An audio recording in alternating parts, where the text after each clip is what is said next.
నియోజకవర్గంలో పోలీస్ వ్యవస్థ పూర్తిగా అపహాస్యమైపోయింది. రామగుండం ఏసీపీ గారు, మంచిర్యాల ఏసీపీ గారు ఇద్దరు కూడా కాంగ్రెస్ పార్టీ కార్యకర్తల ఇళ్లలోకి వెళ్ళి శాల్వాలు కప్పించుకోవడం నిజంగా పూర్తి భారతదేశంలో అత్యున్నతమైనటువంటి పోలీస్ శాఖకు ఒక మచ్చగా మారినటువంటి విషయాన్ని మీ ముందుస్తూ ఉన్నాను.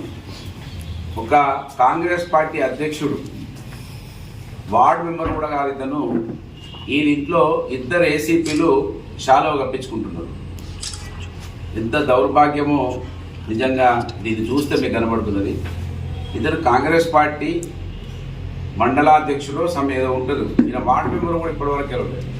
ఈయన ఇంట్లో ఇద్దరు ఏసీపీలు ఆయన శాలువలు కప్పించుకుంటా ఉన్నారు. ఒకప్పుడు పోలీస్ అధికారులు వస్తే గౌరవించి వాళ్ళ ఆఫీస్కి వెళ్ళి సన్మానించేవాళ్ళు. ఇవాళ వాళ్ళే కాంగ్రెస్ వాళ్ళు ఇళ్ళకి వచ్చి వాళ్ళు మోకరిల్లడం నిజంగా ఇది దౌర్భాగ్యం. ఇంతకన్నా పోలీస్ వ్యవస్థ క్షీణించిపోయింది, అవమానపడ్డదని దానికి ఇంకా నేను ఎక్కువ సాక్ష్యం చెప్పాల్సిన అవసరం లేదు.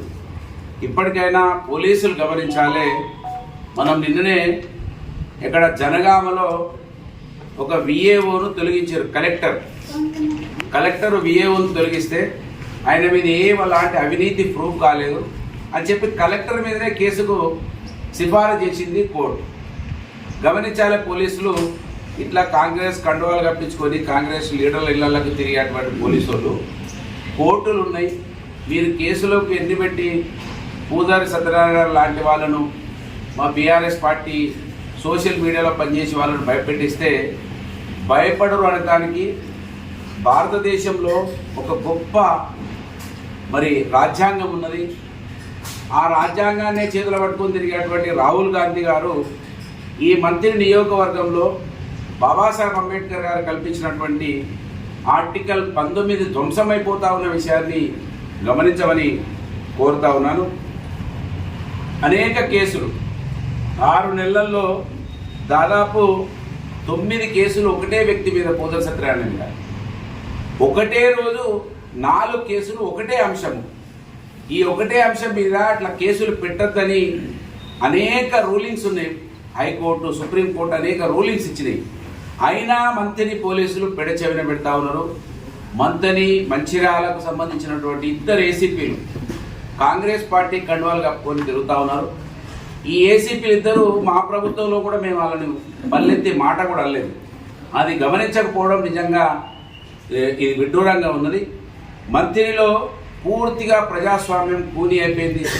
తెలంగాణ రాష్ట్రం ఒకవైపు ధ్వంసమైపోతూ ఉంటే మంత్రిలో కూడా కాంగ్రెస్ పార్టీకి పూర్తిగా పనిచేస్తూ ఉన్నది పోలీస్ వ్యవస్థ. నిన్న ఒక కేసు పెట్టిర్రు. చంద్రుపట్ల రణధీర్ రెడ్డి అనే వ్యక్తి ఇచ్చిన పిటిషన్ మీద పూజల సత్యనారాయణను A2గా, మల్క రామారావు గారిని A3గా చూపించినారు. అసలు పూర్తిగా అది చట్ట విరుద్ధమైనటువంటి కేసు.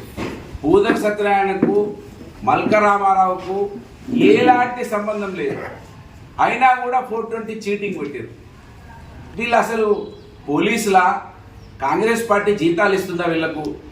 కాంగ్రెస్ పార్టీకి ఒకప్పుడు మేము 2010లో ఏ విధంగానైతే పోలీసుకు కండువా కప్పినామో, ఇప్పుడు అతి త్వరలో ఏదో ఒక రోజు డిజైన్ చేస్తాం డేటు, పోలీస్ స్టేషన్ కార్యాలయాలకే కాంగ్రెస్ పార్టీ కార్యాలయాల బోర్డుకు అది ఒకటి సిద్ధం కాబోతా ఉన్నదనే విషయాన్ని ఈ 2 జిల్లాల్లో ఉన్న పోలీసులు గమనించాలని నేను తెలియజేస్తా ఉన్నాను.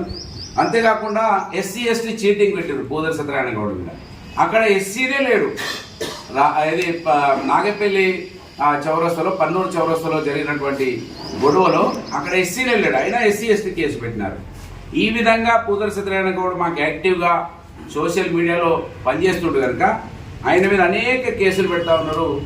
మీ ఊకదంపుడు కేసులకు, మీ మీ మీ మరీ ఇది పూర్తిగా పోలీస్ వ్యవస్థను అంటే అపహాస్యం చేసేటువంటి మీ కేసులకు బీఆర్ఎస్ పార్టీ భయపడది అని మళ్ళొకసారి గుర్తు చేస్తున్నా. ఆర్టికల్ 3ని కూడా ఇక్కడ తుంగలోకి దెక్కింది. ఇంతకుముందు నేను చెప్పిన అసలు ఇక్కడ ఆర్టికల్ 20 కావచ్చు, ఆర్టికల్ 19 కావచ్చు, ఏది కూడా ఇక్కడ అమలు జరగడం లేదు. రాహుల్ గాంధీ మాత్రం రాజ్యాంగాన్ని పట్టుకొని తిరుగుతున్నాడు. అసలు వీళ్ళు కళ్ళున్నదా లేదా, వీళ్ళ నాయకుడు ఏం చెప్తున్నాడు, వీళ్ళేం చేస్తున్నారు అంటే వీళ్ళు అక్కడొక పాట ఇక్కడొక పాట, ఇది అనాదిగా వస్తున్నది.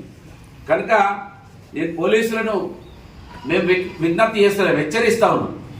మీకు ప్రభుత్వంలో ఉన్న మీకు జీతాలు ఇచ్చేది మేము కట్టే ట్యాక్సులు మాత్రమే. మీ చేతిలో తుపాకీ ఉన్నదంటే కారణం మా ట్యాక్సులే. మీకు ఇచ్చిన తుపాకులో మీకు ఇచ్చిన కలము అది ప్రజల శ్రేయస్సు కోసం ఇచ్చారు. కేసులు బనాయించమనో తుపాకులు పెట్టి కాల్చి చంపమనో ఇయ్యలేదు. తస్మత్ జాగ్రత్త మంత్రిని పోలీసుని హెచ్చరిస్తున్నా. మీరు ఏదైతే ఆ రోజు 2009లో అధికారంలో ఉన్నప్పుడు ఇదే విధంగా పోలీసును వాడింది మంత్రి కాంగ్రెస్ పార్టీ, ఇవాళ కూడా అదే విధంగా పోలీసును వాడుతూ ఉన్నారు. ఎక్కడ కూడా కనబడకుండా ధ్వంసం చేస్తూ ఉన్నారు. హెచ్చరిస్తున్న పోలీసులని తస్మత్ జాగ్రత్త, మీ ఊక దంపుడికి భయపడము, మీరు గమనించుకోవాలని కోరుతున్నా. ఇవాళ నిన్న ఏ విధంగా మీరు కేసు పెట్టినరో దాన్ని పునర్సత్తి మేము కోర్టుకు పోము, చాలా చేయం. మీ పోలీస్ స్టేషన్కి ఎప్పుడు వెళ్తారో అప్పుడు వస్తాము, మీ సంగతి ఏందో అక్కడనే బయట పెడతాము, అక్కడనే అడుగుతాం మీ పోలీస్ స్టేషన్కి వచ్చి. అందుకే ఒక్క కేసు మీద కూడా ఇప్పటి వరకు మేము కోర్టులోకి వెళ్తలేము. మీరు ఎన్నడూ పోలీస్ స్టేషన్కి పిలుస్తారా, ఎన్నడూ మేము రావాలా చూస్తున్నాం. పోలీసులను కూడా ఖచ్చితంగా ఊరుకునే ప్రసక్తి లేదు. మీకు జీతాలు మేము మాత్రమే ఇస్తున్నాం, ప్రజలు మాత్రమే ఇస్తున్నారని గమనించాలి. ఇంత నీచంగా కాంగ్రెస్ నాయకుల ఇళ్లలోకి వెళ్ళి వాళ్ళు ఏది రాసిస్తే అది కేసులు పెడతా ఉన్నారు. మంత్రిలో ఈ ప్రాంతంలో ఒకరిద్దరు పోలీస్ అధికారులు, ఒకరిద్దరు అడ్వకేట్లు. మీ చేతిలో తుపాకీ ఉన్నదంటే కారణం మా ట్యాక్సులే. మీకు ఇచ్చిన తుపాకులో మీకు ఇచ్చిన కలము అది ప్రజల శ్రేయస్సు కోసం ఇచ్చారు. కేసులు బనాయించమనో తుపాకులు పెట్టి కాల్చి చంపమనో ఇయ్యలేదు. తస్మత్ జాగ్రత్త మంత్రిని పోలీసుని హెచ్చరిస్తున్నా. మీరు ఏదైతే ఆ రోజు 2009లో అధికారంలో ఉన్నప్పుడు ఇదే విధంగా పోలీసును వాడింది మంత్రి కాంగ్రెస్ పార్టీ, ఇవాళ కూడా అదే విధంగా పోలీసును వాడుతూ ఉన్నారు. ఎక్కడ కూడా కనబడకుండా ధ్వంసం చేస్తూ ఉన్నారు. హెచ్చరిస్తున్న పోలీసులని తస్మత్ జాగ్రత్త, మీ ఊక దంపుడికి భయపడము, మీరు గమనించుకోవాలని కోరుతున్నా. ఇవాళ నిన్న ఏ విధంగా మీరు కేసు పెట్టినరో దాన్ని పునర్సత్తి మేము కోర్టుకు పోము, చాలా చేయం. మీ పోలీస్ స్టేషన్కి ఎప్పుడు వెళ్తారో అప్పుడు వస్తాము, మీ సంగతి ఏందో అక్కడనే బయట పెడతాము, అక్కడనే అడుగుతాం మీ పోలీస్ స్టేషన్కి వచ్చి. అందుకే ఒక్క కేసు మీద కూడా ఇప్పటి వరకు మేము కోర్టులోకి వెళ్తలేము. మీరు ఎన్నడూ పోలీస్ స్టేషన్కి పిలుస్తారా, ఎన్నడూ మేము రావాలా చూస్తున్నాం. పోలీసులను కూడా ఖచ్చితంగా ఊరుకునే ప్రసక్తి లేదు. మీకు జీతాలు మేము మాత్రమే ఇస్తున్నాం, ప్రజలు మాత్రమే ఇస్తున్నారని గమనించాలి. ఇంత నీచంగా కాంగ్రెస్ నాయకుల ఇళ్లలోకి వెళ్ళి వాళ్ళు ఏది రాసిస్తే అది కేసులు పెడతా ఉన్నారు. మంత్రిలో ఈ ప్రాంతంలో ఒకరిద్దరు పోలీస్ అధికారులు, ఒకరిద్దరు అడ్వకేట్లు. వాళ్ళు స్క్రిప్టులు రాస్తా ఉన్నారు. అడ్వకేట్లు ముగ్గురేమో తయారయ్యారు ఇక్కడ. వాళ్ళు స్క్రిప్టులు రాస్తా ఉంటే మంత్రి పోలీస్ స్టేషన్లో ఎఫ్ఐఆర్లు అవుతా ఉన్నాయి. ఆ అడ్వకేట్లు ఎవరో కూడా మాకు తెలుసు. ఇది ఎక్కువ రోజులు సాగేది కాదు, చాలా తక్కువ రోజులే ఉంటుంది. దీనికి ఏదో భయపడి ఏదో అవుతుందంటే మీ మూర్ఖత్వం అవుతుంది. మీరు గమనించాలే, మొన్న జనగామ ఇష్యూలో కోర్టు స్పందించినటువంటి తీరును. పోలీసులు ఏం పెద్దగా దూరంలో లేరు. ఇదివరకు మేము మంత్రిలో మా మీద కేసులు పెట్టినటువంటి పోలీసు వాళ్ళు మళ్ళీ దండం పెడతాం, కాళ్ళు ముక్తామని అర్చినటువంటి చరిత్ర కూడా పోలీసులకు చూపించిన మేమేదో భయపడతామని మీరు భావిస్తే తప్పైతుందని ఈ సందర్భంగా హెచ్చరిస్తున్నా. పూర్తిగా అనాగరికం అయిపోయింది పోలీసు వ్యవస్థ, అపహాస్యం అయిపోయింది పోలీసు వ్యవస్థ. పోలీస్ స్టేషన్లకు వెళ్తే దరఖాస్తులు తీసుకుంటలేరంటే సిగ్గుపడాలి, మీరు అవమానపడాలి. మీరు చదువుకున్నది రాజ్యాంగం మీద ప్రమాణం చేసి వచ్చింది కాంగ్రెస్ పార్టీకి పనిచేయడానికి అని నేను అడుగుతున్నా. వాళ్ళ మంత్రిని మా ప్రాంతంలో మంచిర్యాల ప్రాంతంలో ఉన్నటువంటి పోలీసులు, ఇలా రామగుండం ఏసీపీ, మంచిర్యాల ఏసీపీ ఒక కాంగ్రెస్ నాయకుని వార్డు మెంబర్ కూడా కాని నాయకుడి ఇంట్లోకి వెళ్ళి శాలువాలు కప్పించుకోవడం అంటే ఇంతకన్నా అవమానం ఏమైనా ఉంటుందా? అసలు కాంగ్రెస్ నాయకులు ఇళ్ళకి పోవచ్చా? ఓ ఎమ్మెల్యే దగ్గరికో, ఓ మంత్రి దగ్గరికో, కనీసం ఓ జిల్లా పరిషత్ దగ్గరకో పోతే ఒక గౌరవం ఉంటుంది. కానీ పూర్తిగా ఇంత జిగజారుడు ఏమొస్తుంది మీకు? మీకు జీతం ఇచ్చింది వీళ్ళు కాదు కదా, మీకు ఉద్యోగం ఇచ్చింది కాంగ్రెస్ పార్టీ కాదు కదా, మీకు రాజ్యాంగం ఇచ్చింది బాబాసాహెబ్ అంబేద్కర్ గారు రాసినటువంటి రాజ్యాంగం ద్వారా మీకు ఉద్యోగం సంక్రమించింది. కానీ ఈ కాంగ్రెస్ పార్టీ లీడర్లు, ఈ కాంగ్రెస్ పార్టీ మంత్రులు ఇచ్చింది కాదనే విషయాన్ని గమనించమని కోరుతున్నా. తస్మత్ జాగ్రత్త, మళ్ళీ హెచ్చరిస్తున్నాం. ఇది రెండోసారి అయింది, ఇంకోసారి అయితే ఉపేక్షించం. పక్కా పోలీస్ స్టేషన్లకు బోర్డులు పెడతాం. కాంగ్రెస్ పార్టీ కార్యాలయాలు ఇక్కడ ప్రజలకు ఇక స్వేచ్ఛ లేదు, ప్రజల కార్యాలయాలు కాదని బోర్డు పెడతాం. మీరు ఎంత తెగిస్తే మేమంతా తెగిస్తాం. మీరేదో భయపడతాం, కేసులు పెడతాం, ఉదర్శన పెడతాం, సోషల్ మీడియాలో పనిచేసే వాళ్ళు కొంతమంది మీద కేసులు పెడతామంటే ఉపేక్షించం కాక ఉపేక్షించము. ప్రజాస్వామ్యంలో ఉన్నాం. మీ రాహుల్ గాంధీ రాజ్యాంగాన్ని పట్టుకొని తిరుగుతున్నాడు. ఆ రాజ్యాంగం మాకు కూడా తెలుసు, మా హక్కులు కూడా మాకు తెలుసు అని మళ్ళొక్కసారి హెచ్చరిస్తున్నా. ఉపేక్షించమనే విషయాన్ని గమనించమని పోలీస్ యంత్రాంగాన్ని సిపి గారు స్పందించాలి.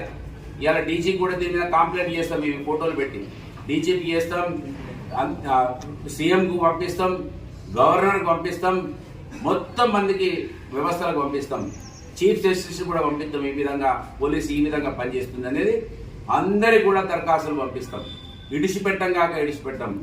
తస్మ జాగ్రత్త అని మళ్ళీ ఒకసారి మాట్లాడుతున్నాం. మేము ఏ తప్పులు చేస్తలేము, ఏ అన్యాయం చేస్తలేము, ప్రజాస్వామ్యబద్ధంగా ఉంటున్నాం తప్ప మేము ఎలాంటి అవినీతికో అక్రమాలకో పాల్పడితే మీకు దమ్ము ధైర్యం చీము నెత్తురుంటే మేము 10 సంవత్సరాల అధికారంలో ఉన్నాం. మా ఒక్క తప్పిదమన్నా ఇప్పటి వరకు మీరు తీసి ఉండేవాళ్ళు. మీకు దమ్ము ధైర్యం చీము నెత్తురు లేదు. మా లోపల అవినీతి అక్రమాలు లేవనడానికి సాక్ష్యం ఇంకోటి అవసరం లేదు.